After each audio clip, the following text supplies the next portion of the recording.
At round 2 in Featherstone, in Scott Waterjet's International Group A, it was the battle of the teammates, Baden Gray and Bevan Muir. Bevan Muir, the defending number 1, laid down a 51.90, and then it was up to Baden Gray to match it or better it and take another round win. He did it.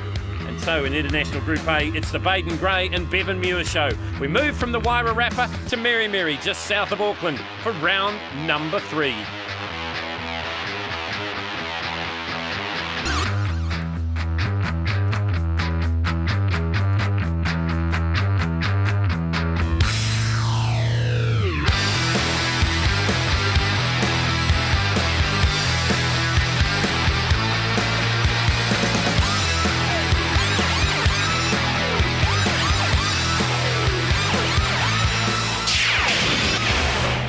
The Jet Pro New Zealand Jetsprinting Championship has moved from the Wairarapa to Auckland for round 3 of the Championship Series.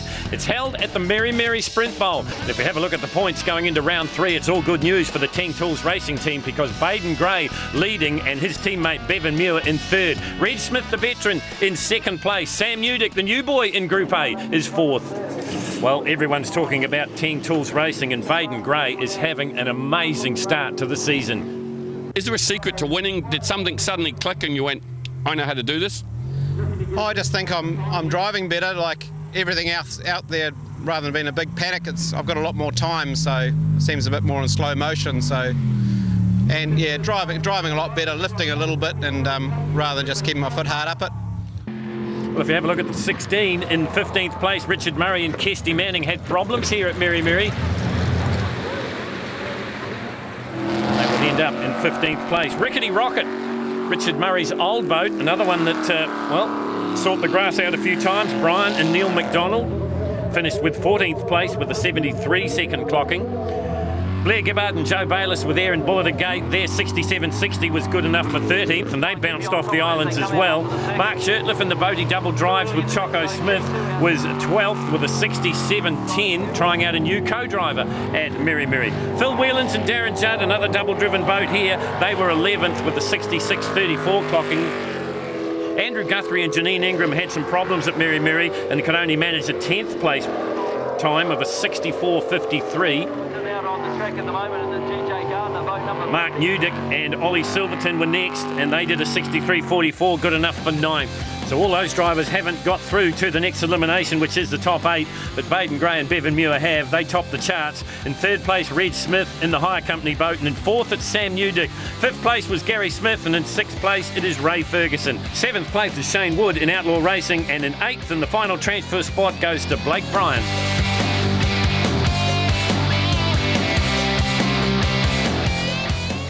At the end of the day, you're racing yourself, and that's the only person you've got to beat. If I go good, that's as good as I can go. So we're into the top 8 here at Meremere, round 3 of the Jet Pro New Zealand Jetsprinting Championships, and it's Teng Tools Racing first to go because it's a double-driven boat. Bevan Muir gets first chance on the course in the 8. I'm joined once again by Jamie McCarthy, and these guys, Jamie, have been sensational. Well, they have been. Him and Baden Gray have been the 2 dominators over the day. That interview from Bevan, though, how much more simple could you be about the sport of jet sprint racing? Yeah, well, he's obviously a country boy, and he tells it like it is. Tell you what else he does. He drives this boat so quickly. But there's the split, 23.3, so he's right on the pace that they've been all day. Solidly in the 57s, this boat with both drivers. Well, that's right. I was going to say he drives it very quickly, but so does his teammate Baden Gray, and you'll see Baden at the other end of the top 8. So they top and tail it in Wicket A. Teng Tools Racing heading down towards the finish line now. Will we see another 57-second clocking here from Bevan Muir? Their quickest has been a 57.86 in the top 16. Tricky rotation here at Meremere, coming down towards the line. 58. Oh, it is 58.62, so he doesn't get the 57. Yeah, went a bit wide in the speed bowl there. We had a wake and put us off, but hopefully it'll be enough to put us through. Lower Hutt's Shane Wood could now be considered a veteran of the jet sprint wars. An aggressive driver, he's his own worst critic. Not happy if he's not in the top end of the field. He has swapped long-time navigator Lisa McGibbon for Craig Shaw, but it hasn't been a happy start for Outlaw Racing and the team this season. Broke a crankshaft first meeting. Second meeting we still had issues. We'd been waiting on parts from the States. Hopefully we're getting there today, so you know, we're still behind the 8 ball though. Well, they certainly have been behind the 8 ball. You heard that chapter of accidents from the mechanical issues for the Ultra Cargroom Outlaw Racing, Shane Wood and Craig Shaw. Well, we're used to seeing Shane Wood being one of the more spectacular drivers on the series, especially over the last couple of seasons. Without a doubt, you knew that Shane was going to lay everything on the line. So their fastest lap to this point to make the 8 was a 61.66, and that was about a 1.3 second gain from their previous best. 24.12, about 7 tenths down on Muir's split. Have a look at Craig Shaw. He's very, very animated in the cockpit. Well, he's gone quiet there, though. I think they've gone wrong. I think they've gone wrong, Jamie. Have a look at it on the split screen. You're watching Bevan Muir on the right-hand side. It's Shane Wood on the left. He was meant to hook left. He didn't. He's gone right around the island, and unfortunately, that will eliminate him. At Featherston, the maximum revs I was sort of getting out of was 5.7 and 5.8, so I don't know why it was flat as a pancake. But yeah, like I say, I sent it back up to Craig's, and he's had a bit of a play with it and trying it back on the dyno, and yeah, she seems to be all good now.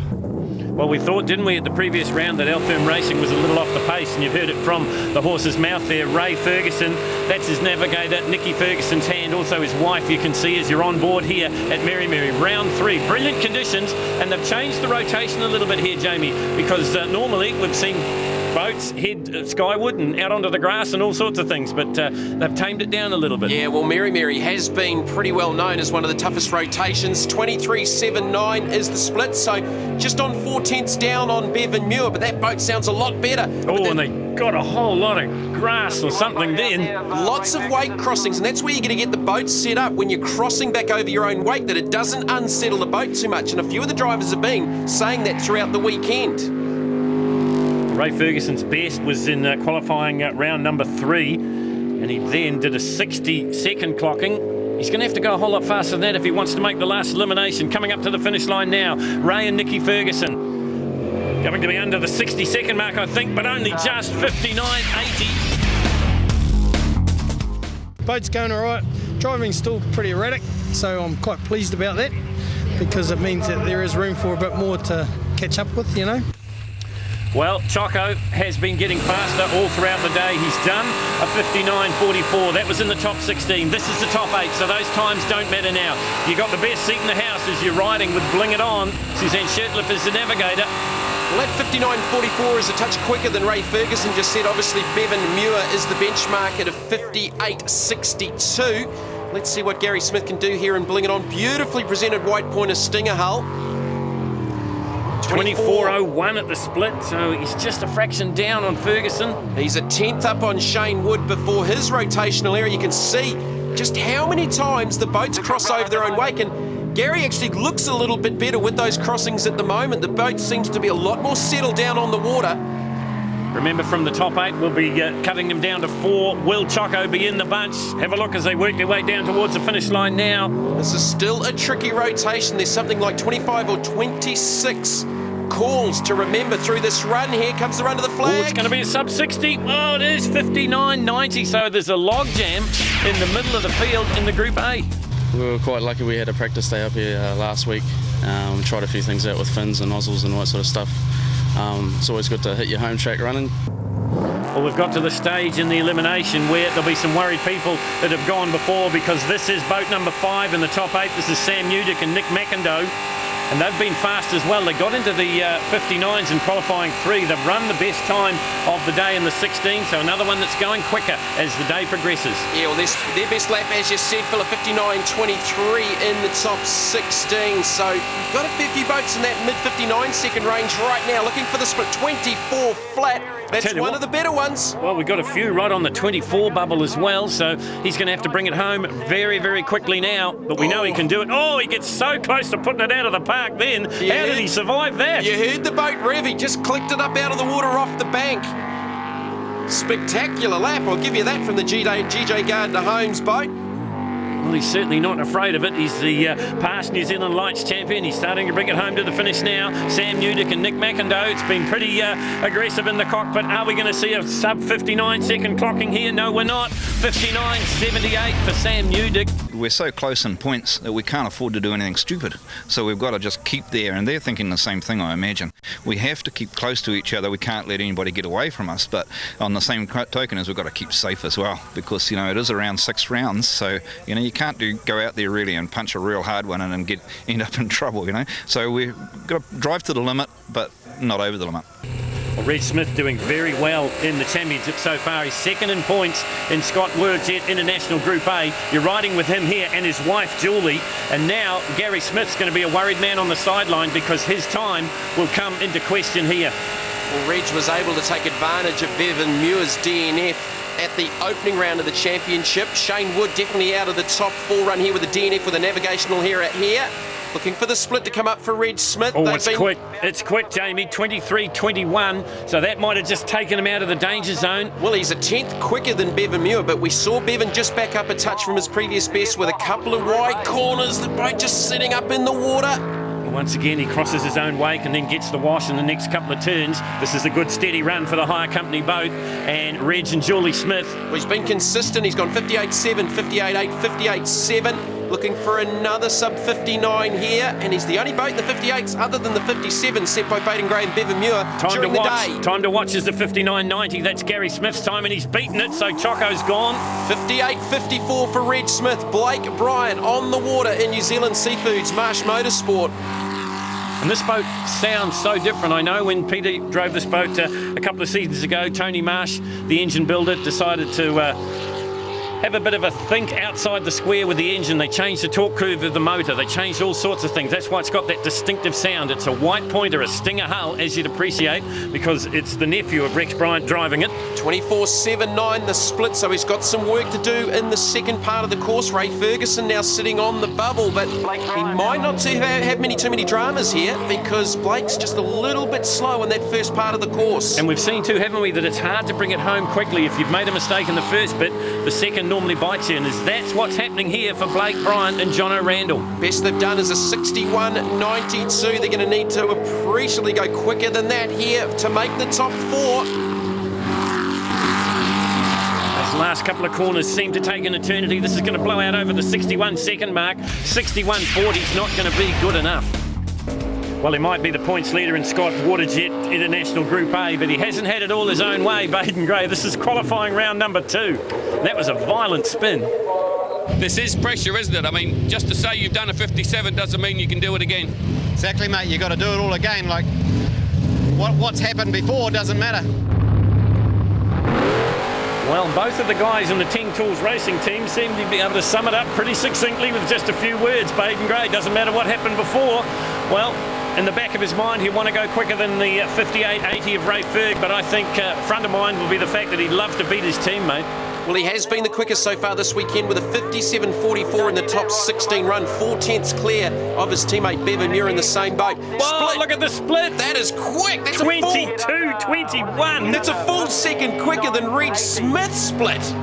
Well, Bevan Muir did a 23.30. He's eclipsed that. And he's easily eclipsed to Ray Ferguson's split. So Ray Ferguson is looking anxious, I would think, on the sidelines. Yeah. I don't think he'll be going much further, Jamie. Ferguson sitting on the bubble right now, and this is a pretty impressive lap. And an aggressive Baden Gray. Well, an aggressive Baden Gray. That's why he's leading the points situation. Sure, he capitalised on the bad luck of his teammate in round 1, but it's all been Baden Gray ever since. 57. And it's again 57.79. So we have found our top 4 here at Meremere, round 3 of the National Championships. It will be Baden Gray, Bevan Muir, Reg Smith and Sam Newdick. So it is Bevan Muir going first. And remember, all the times we've said previously don't mean anything now. It's about eliminations. From 4, we'll cut them to 2. And I think you'd put money on the fact, Jamie, that maybe one of the Ting Tools racing boats might be there. Yeah, I think so. Based on form so far in the championship, Bevan Muir can't afford to make a mistake. He made a couple in the previous run in the top 8. He knows where he went wrong, so he'll be looking to correct those in this top 4 run. Split. Oh. That's quick, 22.86. Well, 22.21 for Baden Gray in the previous rotation, but Bevan's matched that. Well, he's found a half a second from his previous run, so he's on it here. 57.79 was what his teammate did in the 8. You're watching Bevan Muir and Kathy Barker. Ting Tools Racing is the boat. Wicked A is the boat's name, and it's been a wicked performance so far in the season. Well, Baden and Bevan certainly have been the pace setters in Scott Waterjet International Group A. This is a tidy run. The boat looks a lot more settled than the previous run with Bevan at the wheel. Has he got something for his teammate? You betcha he has. 57.72, so he goes faster than Gray. Sam Udick is as close as it gets to an overnight sensation in jet sprinting. A promising rugby player with no previous motorsport background, he and his father Mark have taken to this new sport like a duck to water. A past lights champion, he's made the step up to Scott Waterjet's International Group A. Watch for their boat, Wet Dream Racing, at the sharp end of the field. It's kind of tough trying to break into that top three with Reg and Bevan and Baden. They just seem to be in a class of their own, but I'll just keep knocking on the door and hopefully they'll let me in. Well, is anyone going to answer the door here for Sam Udick and Nick McIndoe? Had a sensational start to the season. A lot of people said, look, they wouldn't be able to mix it with the Group A boys. It's a huge step from the lights to the Group A class. These guys have made a nonsense of that, Jamie. Well, if anyone had asked me, I would have said that they would be up there. You don't go into a new category and finish, second in their first year and win the next year in the New Zealand Lights category. Here's the split coming up, Phil. 23.66 for Sam Udick.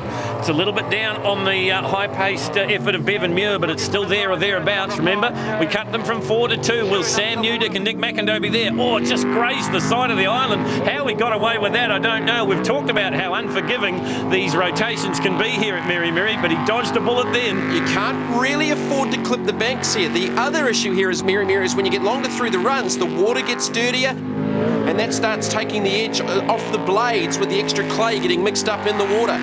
Well, the time to beat's a 57.72. It seems out of this world, but if he could do a 58, he'd be happy. He can't. 59.60 for Sam Udick. Bevan and Baden are in the 57s. Can you get there? I think we can. It's one of those courses. There's lots of corners that are kind of, hey, I've done that one wrong, I did that one wrong, and I got that one right, So get them all right, and you got them. Time to beat now becomes that of Sam Udick as Reg and Julie Smith come out in the hire company. This boat carried them to second equal in the World Championships in Australia before the new season began here in New Zealand, and they've been consistent and fast in the first 2 rounds. That's why they're sitting second in the points. But you've got to have a bit of luck, certainly at Meremere anyway, Jamie. Brand new white Pointer Stinger hull, so they need to beat a 59.78. They've done a 58 in the previous round, their fastest lap. 23.05 at the split, so he's there or thereabouts. Just looking at his previous best, it was a 23.21. So he's not far away, he's trying hard. You see, once again, Jamie's mentioned it before, the boat jumps its own wake, it comes out of the water, the engine revs come up, the boat's handling gets unsettled. And they can tune that by just altering the strakes and the fins on the bottom of the boat to help it handle through those parts of the course better. This is pretty clean and tidy. Look at Julie working overtime in the navigator's seat. They head down to the finish line now. He'd love a 57. I don't think he's going to get it. That was probably my cleanest run of the day, I don't know if I had much more, to be honest, but hey, the old hire company boat's going good. Well, he is up against it now because Baden Gray steps up to the plate. He knows what his teammate did. He did a 57.72. Baden Gray did a 57.79 in the top 8. Those times don't matter, but they do psychologically. You're on board. Well, you're actually sitting on the side of Teng Tools Racing, Wicket A, the Valley Toyota sponsored machine. Well, Reg Smith's not out of it yet with this run left to go, but Sam Udick has been eliminated by that last run from Smith, 23.09. So that's certainly up there. Well, it's fractionally slower than Reg Smith's split. And a good 8/10 slower than his previous best split in the top 8. So has he just backed it up a touch, maybe gone a little bit conservative? We know this boat's not lacking for horsepower. I'm sure they'll be aware of the times, but I don't know. I think you'd still be wanting to go out there as hard as possible. It's pretty tough when you're getting down to the 2. There may have just been one corner in that opening sector before the split. 57.44 has been his best lap of the weekend. I think he's going to back up a touch from that. Does he get through 57.80? Does. So the 2 are found, and once again, it is the teammates. It is Bevan Muir versus his good mate and his brother-in-law, and that is Baden Gray. I lost a plug lead going into the speed bowl, and I still qualified for the final. That would have been a ripper of a run if that plug lead hadn't blown off. So first to go, it is the slower of the 2, and that is Baden Gray. Well, we heard from Baden Gray, the plug lead came off, and it was down that part of the course at that speed bowl sweeping right-hander, so if it dropped a cylinder, he did pretty well to get it home, to get into the final. I think the reason for that would have been the centrifugal force. It's happened before. It happened to Ray Ferguson last year. I don't think it was here, though. I think it might have been Featherston. Listen to the boat. It's nice and crisp. 22.81. Well, not the fastest split of the day, but probably good enough. 22.81. He did a 22.21 in the top 8. A whole lot better than what we saw from Baden in the 4. So he's going to set the benchmark in the 2, and it's his teammate that's going to try and chase him. Well, he said he was happy with the lap considering the plug lead was off it. So what was possible out of that run? He was a little bit slow to the split, but the second half of the lap here is pretty impressive. Very, very smooth. And that boat is handling those weight jumps beautifully. Oh, I think this is going to be fast, Jamie. It is going to be very fast. 56.91. 56.91. That is a big ask. Yeah, sure is. Shitty didn't do him well, didn't he? We'll go out there and give it heaps. We can always fix it in the shed next week. Can you do it? We'll give it a go if I can tidy it. I just haven't got the lines right all day, so if I can get them, make them click, and the boat sits right, we'll give it a go. Well, I wonder if that's the attitude. We can fix it in the shed if we don't get there. This is Bevan Muir. That's what he said about his teammate, Baden Gray. What does that tell you about this run? This could be a bin it or win it run. This could be something to watch on this final lap. 56.91 though from Baden Gray. That was a sensational lap. It's going to be a very, very tough time to beat, and that'll be in the minds of Bevan Muir and Kathy Barker. That is the fastest lap of the weekend as the split comes up 22.89. He's 7/100ths down on Baden Gray. That was the best run of the weekend by a half a second up until this point with this run from Bevan Muir. But you just saw on the onboard there how the boat jumps the wake and then takes the wash on the second or third island round, and that normally slows the boat down a bit. Will it slow it down enough for him not to beat his teammate? Baden Gray, that 56.91. This is Bevan Muir and Kathy Barker. Well, he's going to have to do his best lap of the weekend. He runs it wide up against the tyres. Oh, Kathy looked a bit anxious too, Jamie. Kathy looked anxious as well. What's he going to do? We're going to see a 56-second run. We're not. 57.60. The magic continues for Baden Gray. He wins it with that 56.91. His teammate is in second place. It gets a fair old hiding, our poor old boat, but it's a ripper. It's an awesome package. Glenn Gordon, Wog Engines, he's the man. Gary Croker, Cylinder Head Shop. All good. The next round sees the team head to Hastings with Baden Gray still on top on 90 points. Second place, Red Smith holds on with 85, and in third it's Bevan Muir on 79. Fourth place, it's the rookie in Group A, that's Sam Newdick, he's got 75.